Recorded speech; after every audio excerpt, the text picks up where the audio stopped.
April 1945. The Nazi Third Reich, a regime built on lies, hate, and unimaginable atrocities, was in its final death spiral. Adolf Hitler's vision of a 1,000-year empire was disintegrating in less than 12. Germany lay in ruins, its cities turned to rubble by relentless Allied bombing campaigns. Millions of German soldiers were dead, captured, or retreating in disarray. Refugees clogged the roads, fleeing from advancing Soviet forces. Within Berlin, chaos reigned as the Red Army closed in, their artillery pounding the heart of the Nazi capital. Deep underground in the Führerbunker, Adolf Hitler and his closest confidants faced the unthinkable, total and utter defeat. Over the course of April 1945, as the end drew near, each reacted differently. From delusion and betrayal to blind loyalty and desperate attempts to escape, their actions in these final days offer a grim insight into the collapse of one of history's most destructive regimes. Adolf Hitler, the man who had unleashed a world war and orchestrated the Holocaust, was a shadow of his former self in 1945. His physical and mental decline had accelerated over the previous year. Eyewitnesses described a frail, trembling figure, plagued by uncontrollable spasms in his hands and slurred speech. Some historians believe he suffered from Parkinson's disease, while others attribute his condition to stress, poor health, and years of amphetamine use. By this point, Hitler had retreated entirely into his delusions. Isolated in the bunker, he rejected all reality. Maps of non-existent armies adorned the walls, and Hitler spent hours directing counterattacks by divisions that had long since ceased to exist. His once feared charisma had turned to incoherent rants, blaming everyone but himself for Germany's defeat: his generals, the German people, and, above all, the Jews. Despite the pleas of his advisors, Hitler refused to leave Berlin. He insisted he would die in the city he had made the symbolic heart of the Reich. As Soviet troops breached the city's defenses, his mood oscillated between wild optimism and deep despair. He continued to cling to fantasies of salvation, convinced that reinforcements under General Walter Wenck's 12th Army would break through and turn the tide. These reinforcements never came. On April 29th, Hitler took what would be two final symbolic actions. First, he married his longtime companion, Eva Braun, in a somber ceremony held inside the bunker.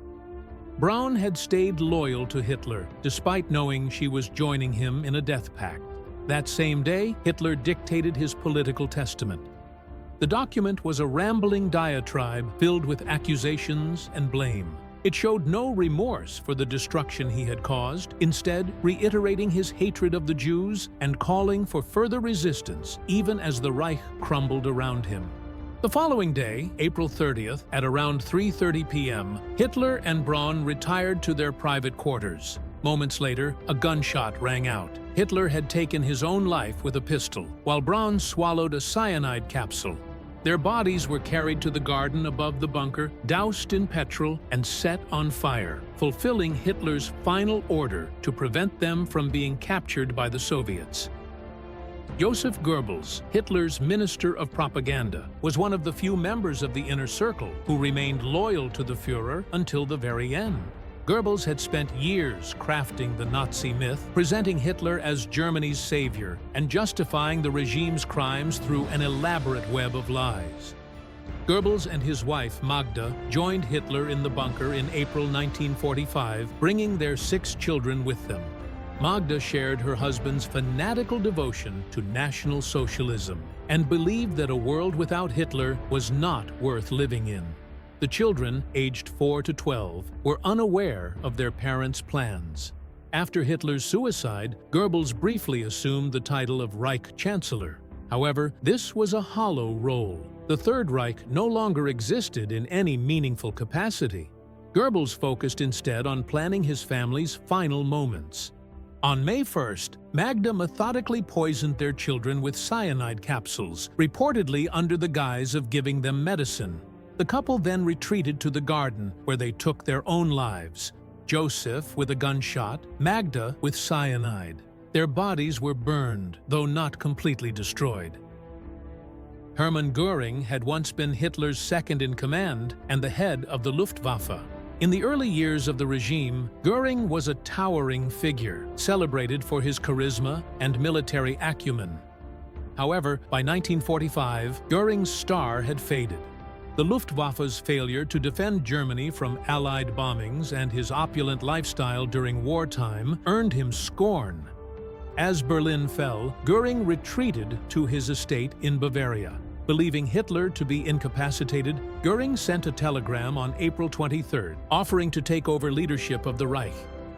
Hitler saw this as a betrayal and ordered Göring's arrest. Göring spent the final days of the war under house arrest, only to be captured by American forces on May 6, 1945. At the Nuremberg trials, Göring was charged with war crimes and crimes against humanity.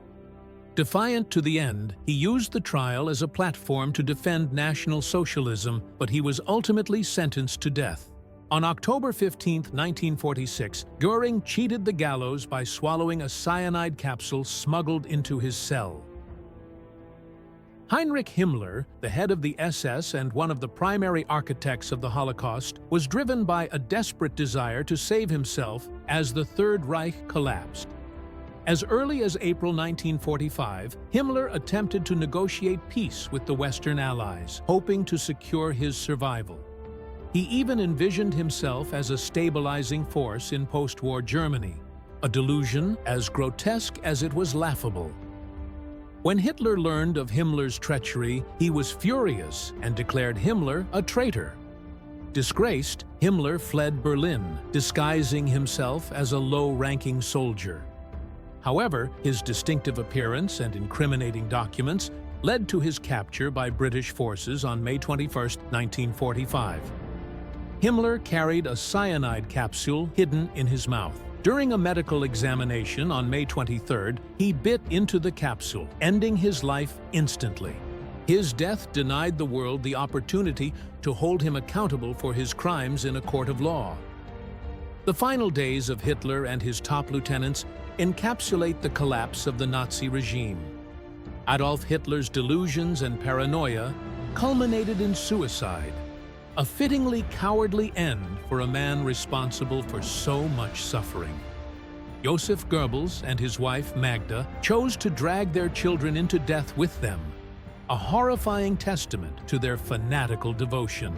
Hermann Göring, once a symbol of Nazi power, ended his life in disgrace, while Heinrich Himmler's cowardice and betrayal reflected the moral bankruptcy of the regime he helped build. These men, who rose to power on the backs of lies, hatred, and violence, met their end in ways that mirrored their lives, marked by fear, betrayal, and destruction. Their downfall serves as a stark reminder of the dangers of totalitarianism and the human cost of unchecked power.